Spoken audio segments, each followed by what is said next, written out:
이재명 대통령이 국정 운영을 함께할 추가 인사를 고심하고 있습니다. 이번 연휴 중에 발표될 거란 관측인데요. 조현삼 더불어민주당 정책위 부의장, 원영섭 국민의힘 전 선대위 미디어 법률단장과 짚어보겠습니다. 안녕하세요. 어서 오십시오. 예, 반갑습니다. 네. 이재명 대통령 취임 나흘째인데 새 정부로서는 의혹이 가장 높이 솟구치는 때가 아닐까 싶은데 이번 한 주 어떻게 보셨습니까? 아마 많은 국민들이 놀랐을 것 같아요. 이재명 대통령 같은 경우에는 과거 경기도지사와 성남시장 시절부터 굉장히 적극적으로 업무를 추진하는 것으로 정평이 높았습니다. 제가 그 당시 공무원들로부터 들은 바에 따르면 경기도지사 역대 지사들 중에서 가장 많은 도시락을 주문했다고 할 정도예요. 그만큼 도시락 식사를 하면서 업무에 집중했던 그런 모습들을 많이 보여줬었는데 최근에 여러 가지 보도를 살펴보더라도 그렇게 알 수가 있죠. 업무 첫날부터 시작을 했습니다. 비상경제 대응 TF 회의만 140분을 했다라고 하죠. 첫 번째 국무회의도 마라톤 국무회의를 했습니다. 3시간 40분 동안 업무의 현안 파악과 여러 가지 일에 대해서 논의를 하고 건설한 대화를 나누기도 했죠. 이런 여러 가지 모습을 살펴보게 되면 이재명 정부가 추구하는 것은 단 하나입니다. 국가 민생 경제를 회복하기 위해서 큰 힘을 쓰겠다는 것이죠. 여러 가지 앞으로 나와 있을 여러 가지 인선에서도 그러한 모습이 계속해서 보여지지 않을까 생각이 듭니다. 네, 지난 5일 이제 대통령실에서 국무회의도 진행했지 않습니까? 이제 김밥을 먹으면서 여러 시간 동안 국무회의를 하는 모습도 보셨습니다. 아주 짧은 시간이긴 합니다. 아직 평가하기는요. 국민의힘 쪽에서 보기에는 일하는 대통령 이런 평가가 나오는데 어떻게 보십니까? 아마 그 인수위가 없습니다. 임기를 바로 개시를 해야 되고 그 과정에서 그 인수위가 해야 되는 인수위 시절의 그런 업무들을 지금 또 같이 해야 되거든요. 그러니까 국정을 수행하면서 인수인계도 받고 그러다 보니까 물리적으로 시간이 굉장히 부족하고 그 과정에서 이제 뭐 마라톤이라든지 그런 도시락이라든지 그렇게 좀 시간을 아껴가면서 해야 되는 일들이 분명히 많을 것 같습니다. 비록 뭐 일주일이라고 하지만 사실 이게 뭐 2주일, 3주일, 뭐 한 달이 될 수도 있는 사안이긴 해요. 예. 그러니까 이 탄핵 이후에 일어난 대통령 선거였고, 그러면 임기를 바로 시작해야 되는 이번 뭐 대통령 임기의 특징상 그런 거고, 그리고 아무쪼록 그 이재명 대통령이 그 대한민국 국민들을 위해서 뭐 굉장히 좀 열심히 일해 주시기를 저도 소망을 합니다. 근데 그 김밥 이야기가 지금 나왔는데 각 대통령마다 그 시그니처 같은 음식이 있긴 있어요. YS 같은 경우에는 칼국수였고 윤석열 전 대통령 같은 경우에는 김치찌개였는데 예. 이게 그 김밥이라는 게 뭐 열심히 하는 대통령으로서의 뭐 상징처럼 쓰려고 하는 건지 모르겠지만 어쨌든 열심히 일하는 대통령으로서 그 대한민국을 좀 발전시킬 수 있는 그런 열정을 좀 보여주시기를 고대하겠습니다. 네, 김밥이 상징적인 음식 이상의 의미를 가졌으면 좋겠다고 하셨습니다. 그런가 하면 이제 미국 대통령과 통화가 늦어지는 것 아니냐 이런 우려도 있었는데 어젯밤에 트럼프 대통령과 20분간 통화를 가졌습니다. 그리고 15일부터 열리는 캐나다에서 열리는 G7 정상회의에도 참석하기로 했는데 아무래도 첫 외교 무대가 될 것 같아요. 이번 대통령이 취임한 지 불과 얼마 되지 않은 시점에 말씀하신 대로 다자 외교 무대에 첫 선을 보이실 수밖에 없는 상황에 임박을 했죠. 조금 이른감이 있긴 하지만 이재명 대통령께서 생각하시는 실용 외교가 어떠한 모습일지에 대해서 아마 많은 국민들이 목전에 두고 볼 수 있지 않을까라는 생각이 듭니다. 사실 트럼프 대통령과의 통화가 좀 다소 늦어지는 감이 있다라고 우려하시는 분들이 계셨는데요. 저는 그것은 미국 대통령이 지금 현재 트럼프이기 때문에 그랬을 가능성이 저 높지 않을까 생각이 듭니다. 트럼프 대통령의 경우에는 1기에 비해서 2기 들어서 더욱더 자국 우선주의 정책을 노골적으로 보여주고 있지 않겠습니까? 지금 한국과의 여러 가지 관세 협정이라든가 방위비 분담금 문제라든가 주한미군 문제라든가 산적한 현안에 대해서 해야 될 문제가 굉장히 많습니다. 그렇다고 본다면 트럼프 대통령이 자국에 유리하게 이러한 모든 협상을 유리하게 끌고 가기 위해서 이런 통화 시점조차도 또 뭐 통제했을, 관리했을 가능성도 충분히 있어 보이고요. 어찌됐건 첫 번째 통화는 잘 이루어졌고 그 통화 내용 자체는 20분간 이루어졌기 때문에 산적한 현안에 대해서 구체적인 내용은 오가지는 못했지만 두 정상 간의 친목에 대한 그런 여러 가지 교감 대화가 많이 오갔고 그러한 측면 살펴보게 된다면 추후에 있을 여러 가지 다자 외교라든가 미국 방문 정상회담이라든가 이런 것들에 대해서 기대할 수 있는 부분도 있지 않을까 생각이 듭니다. 네, 이재명 대통령은 실용 외교를 강조하고 있지 않습니까? 예. 그래서 이제 한미 동맹과 함께 중국도 의식해야 하는 어려운 상황 속에 처해 있는데요. G7 정상회의에서 한미 정상회담도 좀 기대할 수 있을까요? 가급적이면 한미 정상회담이 일정이 잡혔으면 좋겠습니다. 예. 지금 현재 그 미국과 중국 사이에는 사실상 경제 전쟁이라고 할 정도로 예. 관세 정쟁이 일어나고 있고요. 그러니까 물론 이제 미국, 중국 다 중요하지만 이제는 그 부분을 이렇게 뭐 균형 외교 형식으로 할 수 있을 정도로 그렇게 녹록한 국제 정세가 아닙니다. 미국과 중국 중에 선택을 하라는 그런 압박이 굉장히 많이 들어올 것 같고, 과거에 윤석열 전 대통령도 그래서 그런 그 압박 속에서 어쨌든 가장 중요한 거는 한미 외교다. 이것을 이제 중점적인 어젠더로 삼고 외교를 진행을 하셨습니다. 그런 부분에 대해서도 이재명 대통령도 저는 뭐 개인적으로는 그 결을 승계했으면 좋겠다는 생각이고요.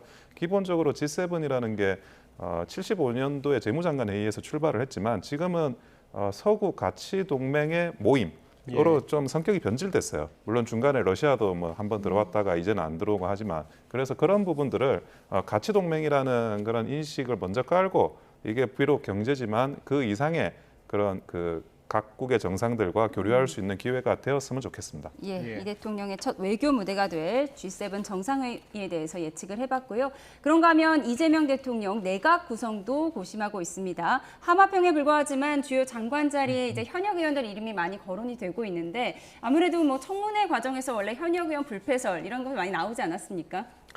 일단 첫 번째 조각이 굉장히 중요하죠. 향후 5년 동안 이재명 정부가 어떠한 모습을 보여줄지에 대한 하나의 메시지로 작용할 수가 있습니다. 그렇기 때문에 많은 국민들이 지켜보고 있는 부분도 있고요.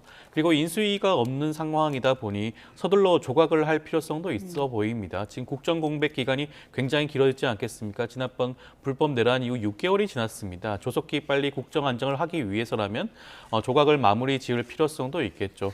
말씀하신 대로 지금 여러 하마평에 오르고 있는데 지금 정치인들, 지금 현역 의원들도 많이 거론이 되고 있습니다. 거론이 되고 있는 의원들의 경우에는 각 해당 분야에 있어서 많은 경력을 가지고 있으신 분이죠.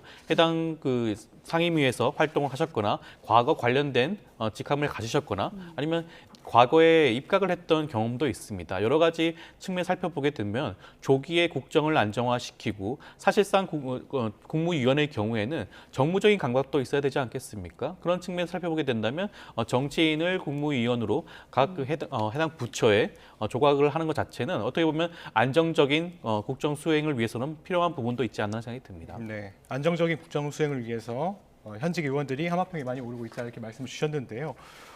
한편 민주당 원내대표 선거에 출마한 서영교 의원이요, 오광수 변호사의 민정수석 기용설에 대해서 우려를 나타냈습니다.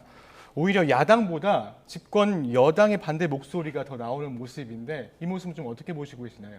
아무래도 검찰 출신으로 민정수석이 임명된다, 내정된다라고 하는 걸 보고 저도 약간 예상외라고 생각을 했어요. 예. 왜냐하면 민정수석이라는 건 존재는 사정기관 전체를 관장을 하는 그 수장이거든요. 예. 그 민정수석이 검찰 출신이 그 배치가 된다 그러면 과거에 뭐 계속 그 검찰이 뭐 증거도 없이 본인을 뭐 기소했다, 수사했다 이런 식으로 계속 몰아붙여 왔는데, 그러면 그 검찰을 검찰 개혁하겠다라는 게 지금 그 이재명 후보 당시 그런 어떤 기본적인 태도였습니다. 그런데 민정수석이 검찰 출신이 되면 검찰 개혁이라는 게 제대로 이루어질 수 있는 거냐? 거기에 대한 그 우려나 이런 것들은 민주당 내부에서는 당연히 발생할 수 있다고 봐요. 하지만 또 민정수석이라는 게 어떻게 보면 대통령 비서실장보다 더 중요한 직이기도 하거든요. 그래서 대통령이 가장 신임할 수 있는, 믿을 수 있는 사람이 또 민정수석이 돼야 되기도 합니다. 예. 그런 과정에서 이제 그 사법연수원 동기 출신이고 친분이 굉장히 두텁다고 알려져 있고, 그런 신뢰관계가 어느 정도 형성이 돼 있는 분으로 알려지고 있는데, 검찰 개혁과 사실은 그 믿을 수 있는 사람, 이 두 가지가 서로 양립하기가 조금 어려운 상황으로 보여져요. 그런데 이 부분을 뭐 만약에 그 이재명 대통령이 계속 그 특수통 출신으로 이거를 계속 진행을 한다 그러면 어느 정도 뭐 검찰 개혁이라는 단어는 조금 후퇴하는 게 아닌가 그렇게 보여집니다. 예, 검찰개혁 과제를 수행할 민정수석 인선에 대한 갑론을박이 이어지고 있는데 지금 민주당 내부 분위기 어떻습니까? 일단 민정수석 후보에 대해서 우려가 있는 부분은 분명히 있습니다. 사실 특수통이라고 불려지죠. 특수통이라고 한다고 하면 사실 윤석열 전 대통령과 그 궤를 같이 하는 그런 성향일 가능성도 있어 보이기도 하고요. 그리고 검찰에서 옷을 벗은 다음에 머물고 있었던 그런 특정 로펌의 경우에도 좀 보수적인 색채가 강한 그런 성격을 가지고 있는 로펌으로 평을 받고 있기도 합니다. 여러 가지 측면에서 살펴보게 된다면 검찰 개혁을 담당을 해야 되는 민정수석실에는 과연 이게 부합하는 것인가라는 그런 의심이라든가 의구심이 있을 수는 있죠. 그렇지만 앞서 말씀하신 것처럼 그 하마평에 오른 수석의 경우에는 수석 후보자의 경우에는 이재명 대통령과 꽤 오랜 시간 동안 교감하고 교분을 나눈 그런 사이기도 합니다. 그렇다고 한다면 이재명 대통령의 그런 검찰 개혁에 대한 그런 방향성이라든가 그런 생각에 대해서 잘 읽고 이를 함께 하고 수행할 수 있는 그런 분이 민정수석실을 맡는 것이 타당하다고 하겠죠. 저는 뭐 이재명 대통령께서 이러한 부분들을 충분히 숙고하셔가지고 올바른 결정을 하지 않을까, 적절한 판단을 하지 않을까 하는 생각이 듭니다. 네, 또 다른 문제는 이재명 대통령이 이제 취임한 이후에 대통령실을 찾았더니 뭐 볼펜도 없다 이런 얘기가 나왔고요. 한남동 관저에 갔더니 베개도 없다. 물건을 좀 찾으러 다니는 상황이다. 이렇게 이야기 나오고 있습니다.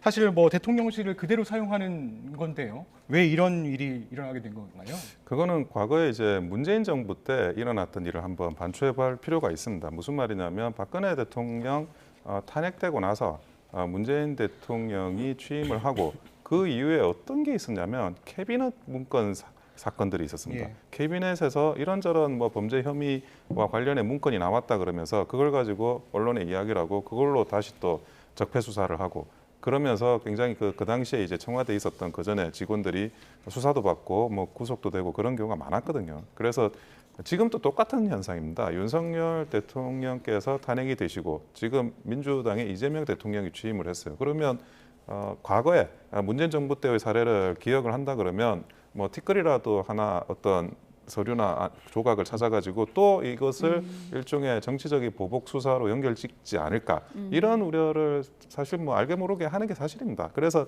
가급적 그 뭐 인수인계라는 것도 있지만 또 다른 차원에서는 그런 어떤 그 예측하지 못한 어떤 그런 단서에서 나오는 그 정치 보복성 수사를 미연에 좀 방지하려고 했던 게 아닌가 제가 개인적으로 그런 추측이 있습니다. 예, 개인적인 추측도 말씀해 주셨고 또 아무래도 탄핵된 뒤에 2달간의 공백이 있었기 때문에 또 이런 일이 빚어진 게 아닌가 싶은데 민주당에서는 책임을 묻겠다고 하고 있어요. 정진석 비서실장에게 책임을 묻겠다는 걸까요? 글쎄요, 당연히 책임을 물어야 될 사안이라고 보여지고요. 정무직 공무원의 경우에는 뭐 말씀하신 대로 공백기 기간 동안 대통령실을 떠났을 수도 있습니다. 그럼에도 적어도 일반직 공무원은 그 자리에 남아서 인수인계 업무를 수행을 해야 되잖아요. 지금 국무위원들도 그대로 남아서 이재명 대통령과 함께 국무회의를 진행을 하고 있습니다. 그런데 왜 일반직 공무원조차 사실상 원대 복귀 명령을 내린 거 아니에요? 원대 복귀 명령을 내림으로 인해 가지고 지금 대통령실이 사실상 마비 상태에 포함되지 않았겠습니까?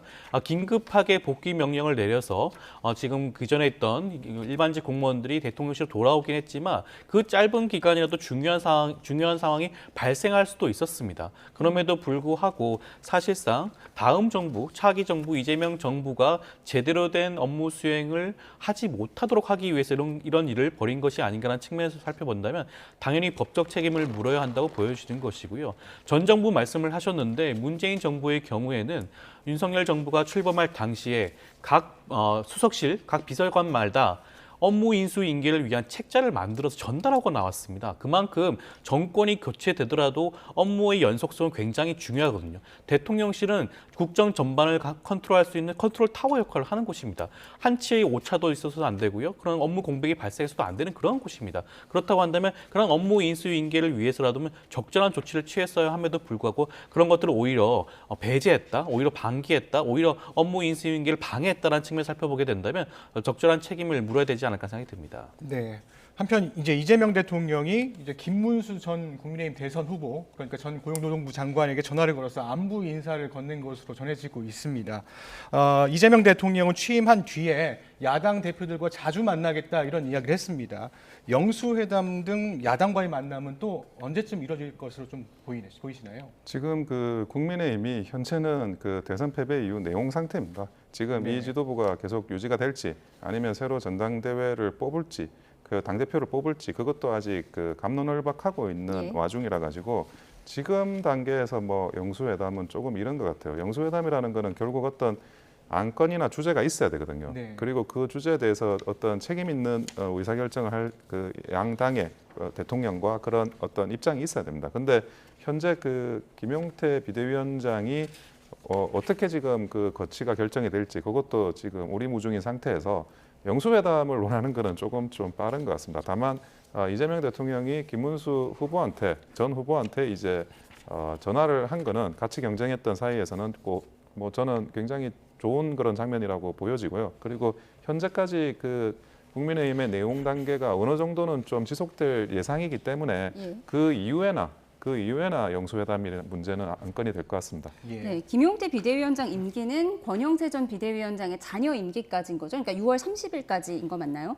예, 그거는 맞는데 사실상 그 비대위원장의 임기라는 게 그 전이라도 어떤 뭐 중지가 모아지면 그만두는 경우가 많이 있고요. 그리고 그 이후라도 예를 들어 뭐 전당대회를 운영을 해야 되고 그때 또 컨트롤 타워가 있어야 되거든요.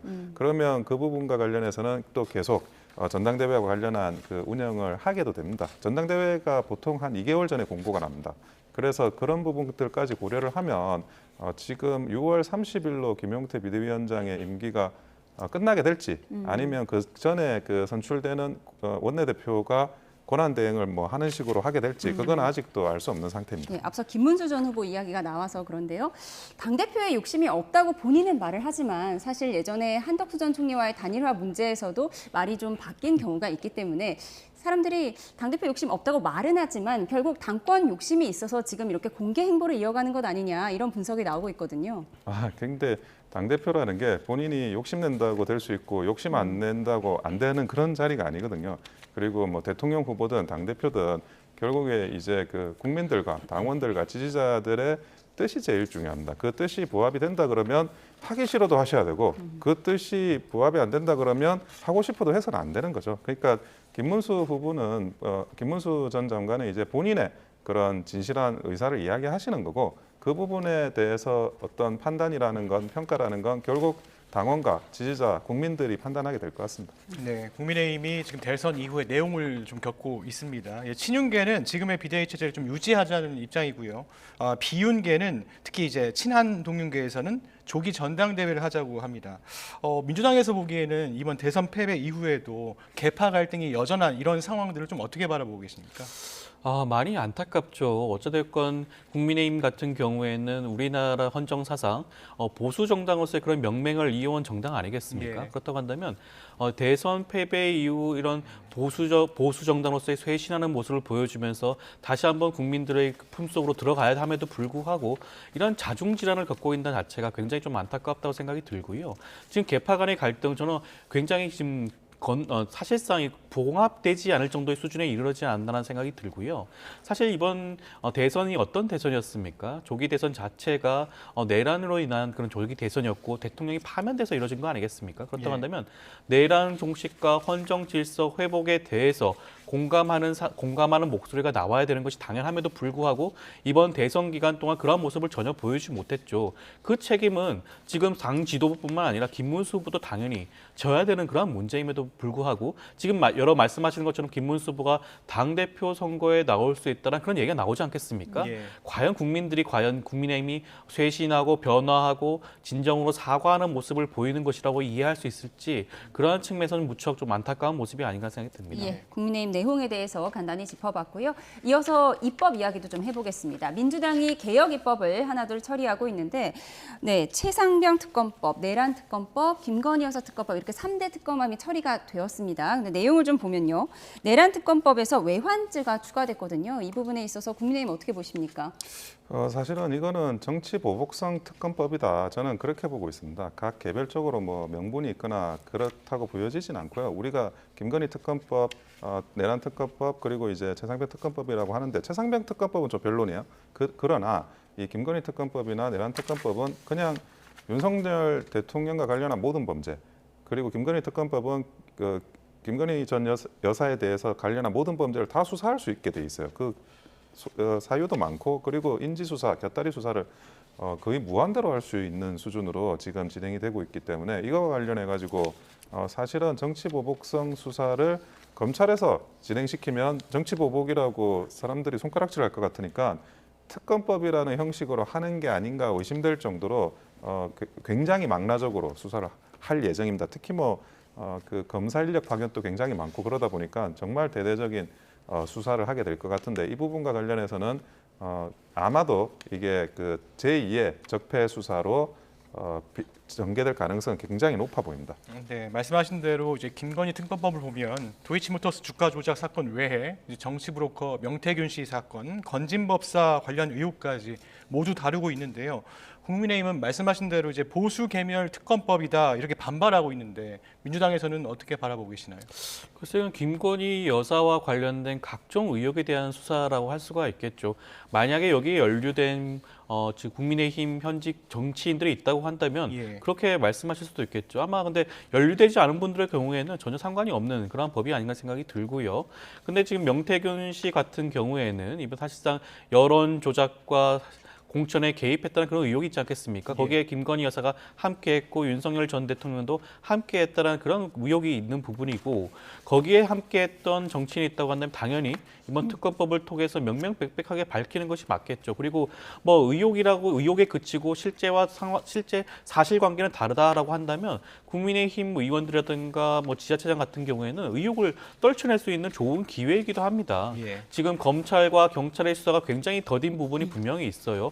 이것을 특검법을 통해서 조속히 해결하겠다고 하는 겁니다. 특검법의 경우에는 시한이 정해져 있어요. 그 시한이 정해져 있는 기간 동안 다수의 검사 인력을 투입을 해서 수사관을 투입을 해서 조속히 매듭을 짓겠다는 겁니다. 그렇게 예. 한다면 이것은 뭐 국민의힘 입장에서도 반대할 이유는 없다, 명분은 없다는 생각이 드는 것이고요.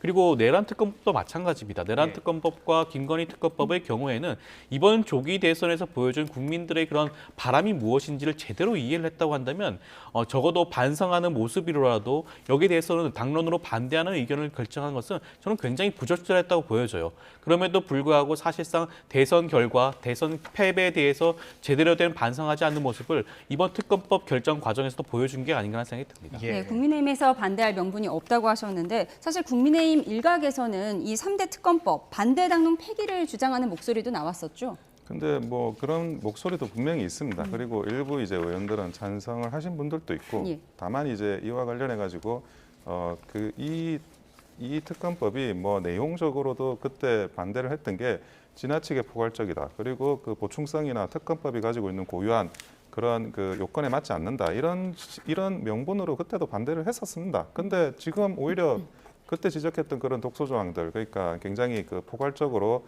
망라적으로 수사를 하게 되는 상황들에 대해서 더 강화시켜 가지고 특검법이 나오고 통과가 된 거거든요. 이 부분에 대해서는 이 반대 당론을 유지하는 거 맞았다고 보고 이미 통과가 법률상 됐습니다. 그리고 대통령이 이제 이재명 대통령이기 때문에 거부권도 행사할 수 없고 이제는 뭐 그 국민의 힘에서 뭐 비판을 하는 거 외에 다른 방법이 없어진 상태입니다. 네.